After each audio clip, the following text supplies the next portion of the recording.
Connaissez-vous la société Sartorius Stedim Biotech ? Bon, sans doute pas.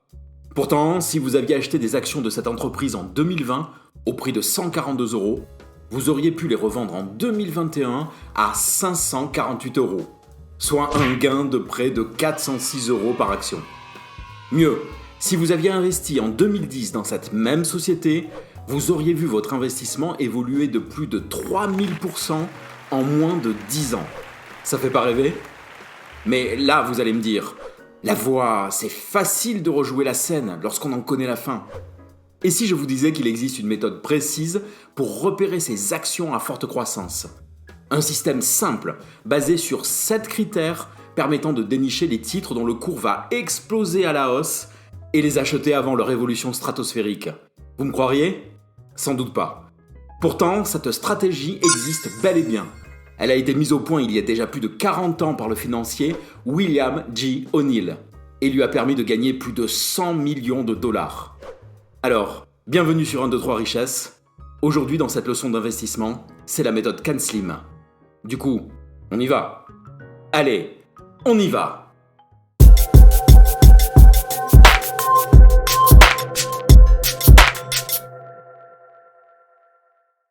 Imaginez, un matin, en ouvrant votre compte titre, vous constatez avec délice que les investissements réalisés quelques mois plus tôt ont multiplié leur valeur par 10.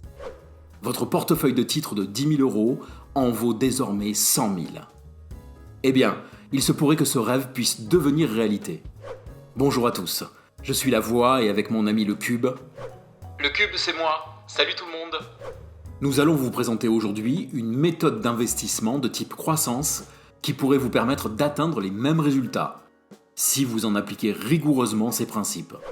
Alors, déjà, pour bien commencer, on pourrait revenir sur l'investissement croissance, même si on a déjà consacré un épisode aux différentes stratégies d'investissement.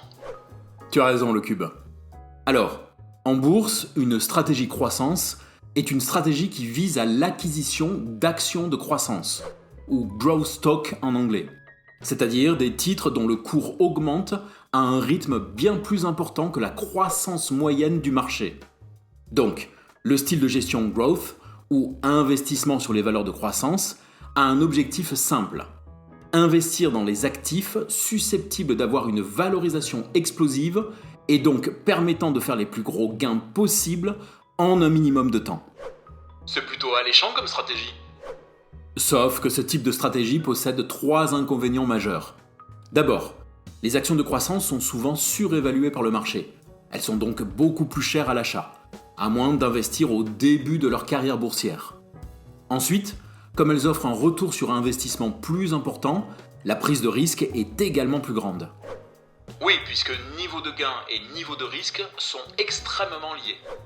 Enfin, il y a le problème de la sélection des sociétés qui offrent un réel potentiel de croissance, ce qui demande des analyses profondes des entreprises et une connaissance et une expérience importante des marchés et du monde de la finance. Oui, donc énormément de critères à vérifier, sur lesquels personne n'est d'accord, ce qui entraîne des méthodes diverses et variées, allant de l'analyse technique à la divination dans les os de poulet.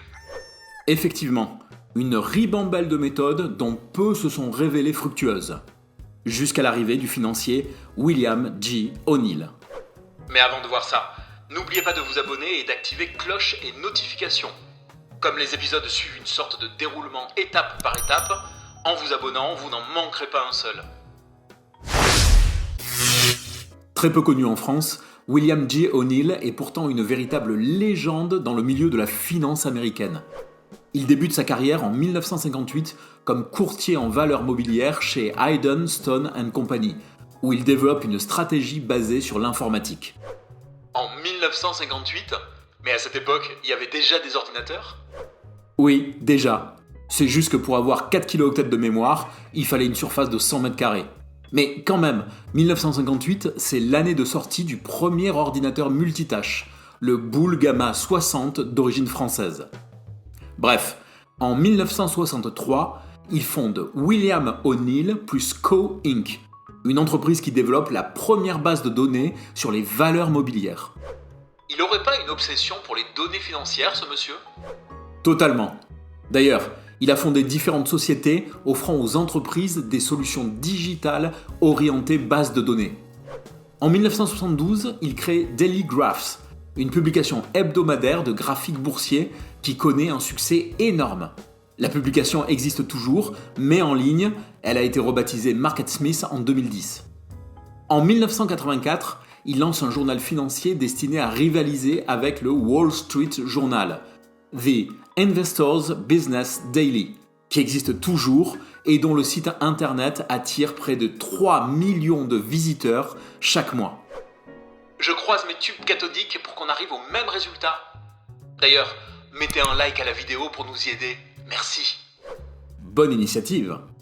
Pour revenir à William O'Neill, à partir de 1988, il anime une émission de télé financière dans laquelle il analyse en direct les données de différents titres proposés par les spectateurs.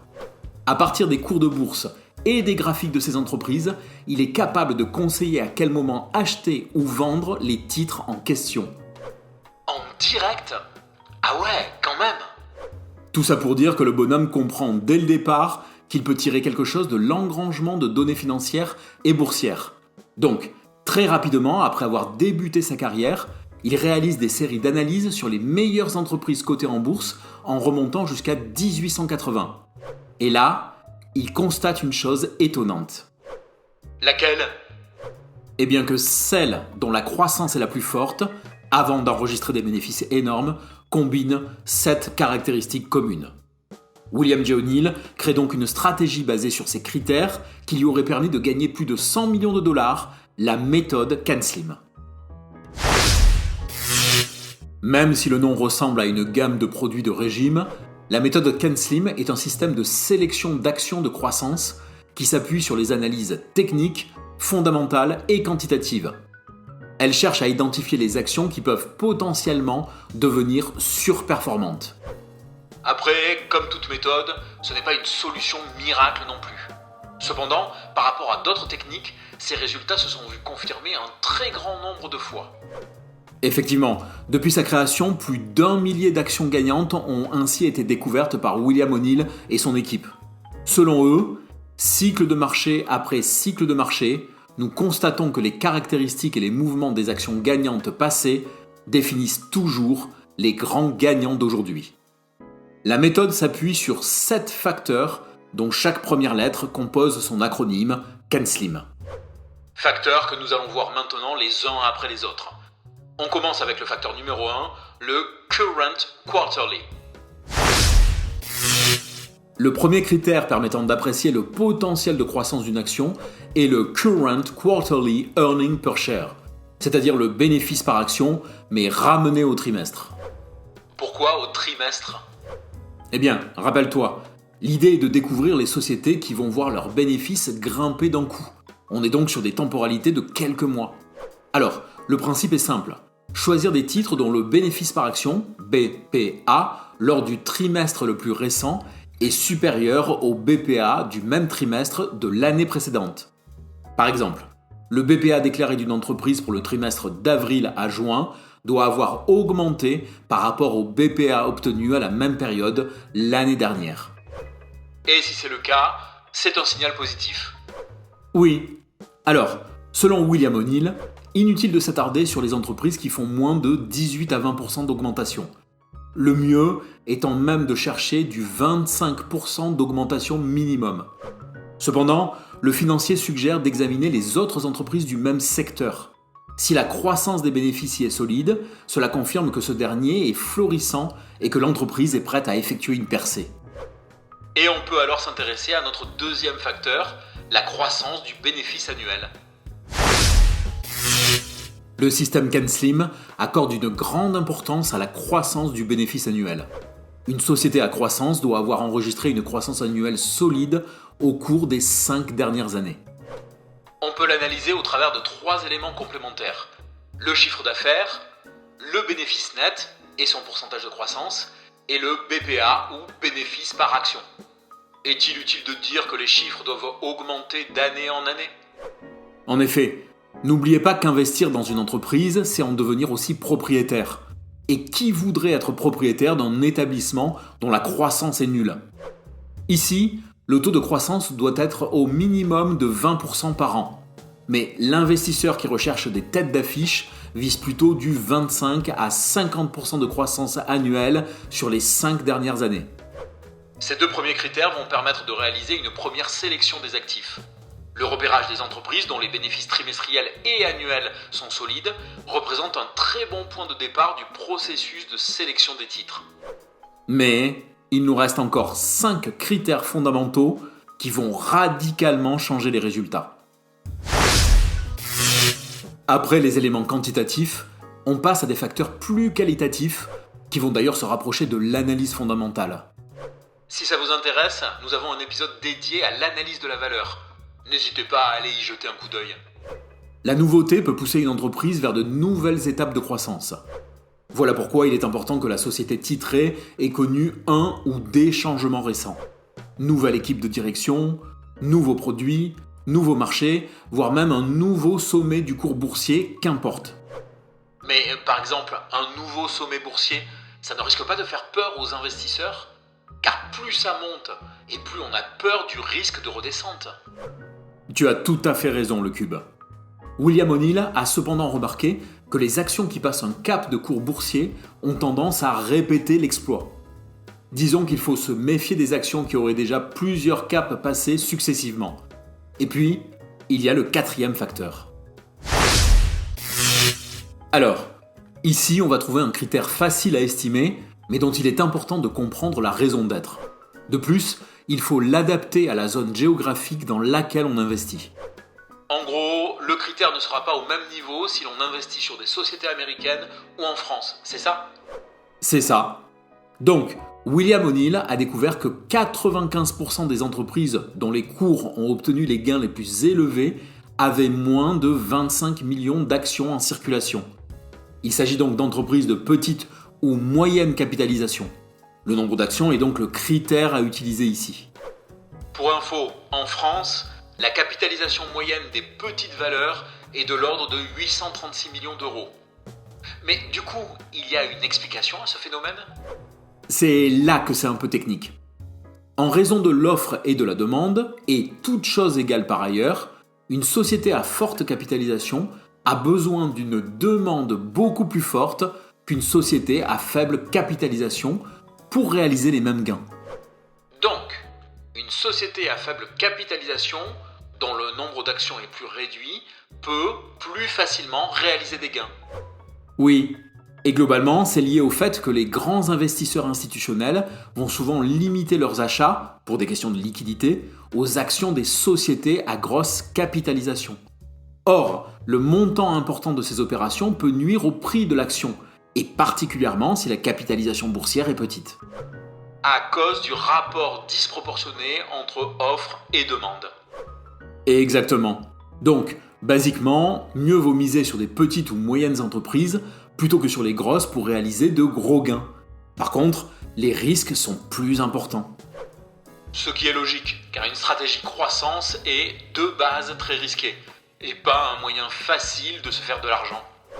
Mais ce risque peut être pondéré par le facteur suivant. Sur un secteur d'activité, le fait d'être un leader du marché ou un retardataire n'est pas dû au hasard. Il est donc important que le titre dans lequel on cherche à investir soit plutôt une entreprise de tête. Pour autant, l'idée est de séparer les champions des prétendants au titre. Bon, et comment on fait ? Eh bien, on va se référer à un indicateur technique simple, le RSI, pour Relative Strength Index, ou indice de force relative, très utilisé par les traders. En gros, il reflète la force relative des mouvements haussiers en comparaison aux mouvements baissiers. Oui, d'accord. Mais sinon ? Le RSI varie de 1 à 99. Lorsque l'indice d'un titre est de 25 par exemple, cela signifie qu'il a offert un rendement plus élevé que 25% des autres actions dans le même groupe de marché pour une même période donnée. Dans le système CanSlim, on recherche des titres avec un RSI d'au moins 70. Sachant que pour William O'Neill, les entreprises susceptibles de réaliser les plus gros gains se situent au moins entre 80 et 90. Ah, ben voilà ! Là, c'est plus clair. Indice suivant. Même si, avec la méthode CanSlim, on va privilégier les petites ou moyennes capitalisations, ça ne veut pas dire qu'on délaisse l'investissement institutionnel. Au contraire, ces derniers sont souvent les premiers avertis des développements positifs comme négatifs pouvant toucher une société. Et comment on vérifie ça ? Il suffit d'aller jeter un coup d'œil à la liste des actionnaires principaux. Les investisseurs institutionnels peuvent être des fonds de placement, des fonds de pension, des banques ou des sociétés d'assurance. Bref, des institutions qui ne détiennent pas réellement l'argent, mais agissent au nom de leurs clients par le biais des contrats souscrits. Très bien. Et le bon ratio, si je puis dire ? La méthode CanSlim considère que le mieux est d'avoir entre 3 et 10 investisseurs institutionnels. En dessous, cela veut dire que parmi la multitude de ces investisseurs, personne n'a choisi l'entreprise. Par contre, si la part de ces acteurs est trop forte, alors il est trop tard pour investir dans l'entreprise. En effet, n'importe quelle mauvaise nouvelle risque de déclencher des vagues de liquidation en cascade. Bon, il ne nous reste plus qu'un indicateur avant de faire un récapitulatif de la méthode. Même si les actions sélectionnées répondent à l'ensemble des critères évoqués jusqu'à présent, les acheter ne servira à rien si le marché ne va pas dans le bon sens. Vérifier la direction ou la tendance de ce dernier est donc essentiel pour limiter les risques d'investissement. Bon, j'imagine que sans surprise, mieux vaut avoir un marché haussier. Tu imagines bien. Pour ça, on peut se référer à 2 facteurs clés. D'abord, les volumes d'échange et le sens de leur mouvement sur le secteur occupé par l'entreprise. Ensuite, la tendance du marché global que l'on peut vérifier par le biais des indices régionaux. CAC 40 en France, Eurostoxx en Europe, S&P 500 aux États-Unis, Nasdaq, etc. À partir de là, on aura tous les éléments pour déterminer quel titre est susceptible d'exploser à la hausse et permettre l'obtention de gains rapides. C'est le moment de récapituler les 7 critères de la méthode pour avoir une vision claire et précise du processus. Donc, les actions possiblement de croissance doivent répondre aux critères suivants. Le bénéfice trimestriel doit avoir progressé d'au moins 18 à 20% d'augmentation par rapport au bénéfice trimestriel de la même période à N-1.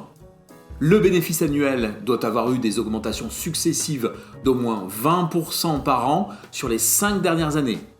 La société doit avoir connu au moins un changement notable sur une période récente. Mieux vaut sélectionner des actions de petite ou moyenne capitalisation avec pas plus de 25 millions d'actions en circulation. L'entreprise doit être leader sur son marché ou avoir un RSI d'au moins 70%. Les deux, c'est encore mieux. Pas plus de 3 à 10 investisseurs institutionnels. En dessous, le titre est éliminé. Au-dessus, il y a des risques d'influence.